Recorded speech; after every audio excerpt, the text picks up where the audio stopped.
climbed into their rocket ships and took to the stars. And I wanted to be like them. They had courage, imagination, and no problem ever stood in their way for long. You know, in the end, when we actually did send men into space, it turned out that those were exactly the qualities it took. I'm John Hudson. This is Pad 39 of the Kennedy Space Center. I was a launch controller here when from this very spot, man took off to fly to the moon. It was a journey that began 12 years before that rocket ever left the ground. And it started on the other side of the world. Back then, we were one of two superpowers that always seemed to be on the edge of a terrible war.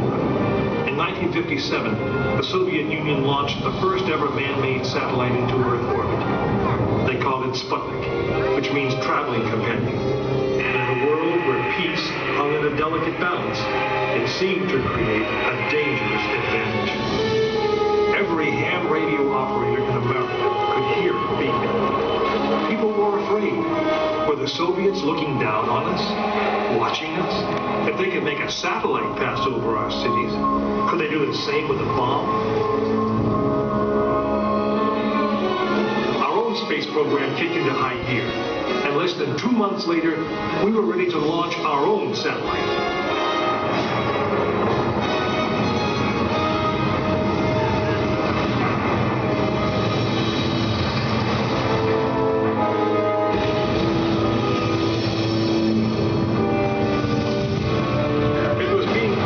Space race, and we were running a distant second.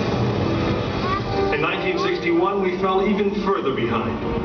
Soviet cosmonaut Yuri Gagarin became the first man into space, circling the world in just 89 minutes.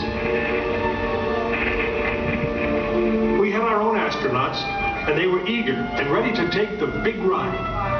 But our manned space program couldn't seem to get off the ground. We stuck with it, and on May 5th, 1961, things finally started going right.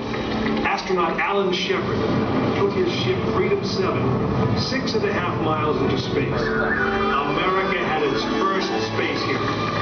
Just a few days later, our space program received a new challenge. But this one did not come from the Soviet Union. It came from our young president. In one inspiring moment, he changed the mission from one based in fear of the present to one of hope for the future. But why, some say, the moon? Why choose this as our goal?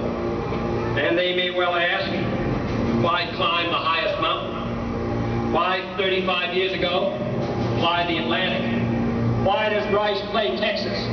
We choose to go to the moon. We choose to go to the moon.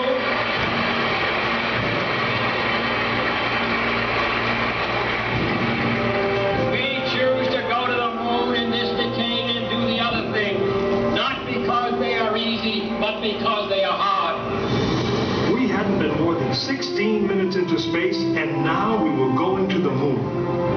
We would have to design a rocket the size of a 36-story office building, put it together with the precision of a microscope, and accelerate it to the speed of a bullet.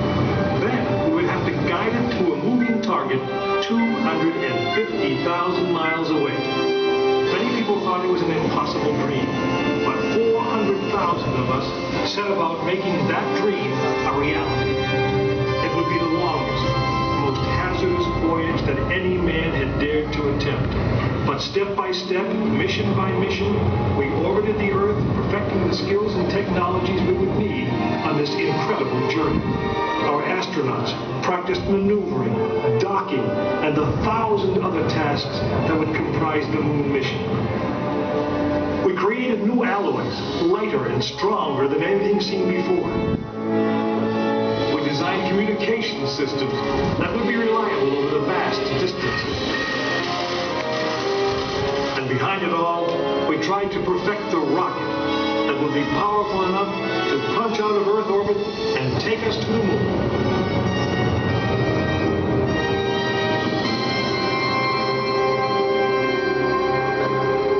One day, however, the dream of flying to the moon almost slipped away. It was January 27th, 1967. Astronauts Virgil Gus Grissom, Edward White, and Roger Chaffee were on board Apollo 1 for a plugs-out test, a full-scale dress rehearsal for the actual launch. Suddenly it happened. There was a fire in the capsule. 3 men whose lives had been in our hands were lost.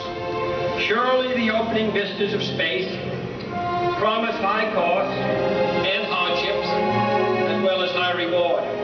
But this country of the United States was not built by those who waited and rested and wished to look behind them.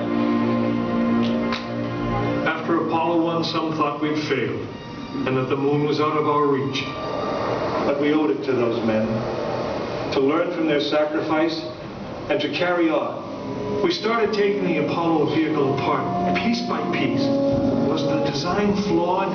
Had safety been compromised? Tough questions. And we spent 1.5 years redesigning the spacecraft so that no astronaut's life would ever be at risk because we overlooked something or because we could have done something better.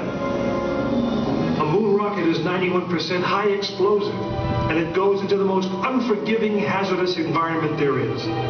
We could never make it risk-free, and the men who flew them knew that. We didn't send men into space again until Apollo 7 orbited the Earth testing some of the new designs. When everything worked perfectly, the decision was made. The next mission would travel to the moon. It was mankind's destiny to leave the shores of our planet behind and strike out across the vast ocean of space. In the great span of our history, now was the time that we could. Now was the time that we would.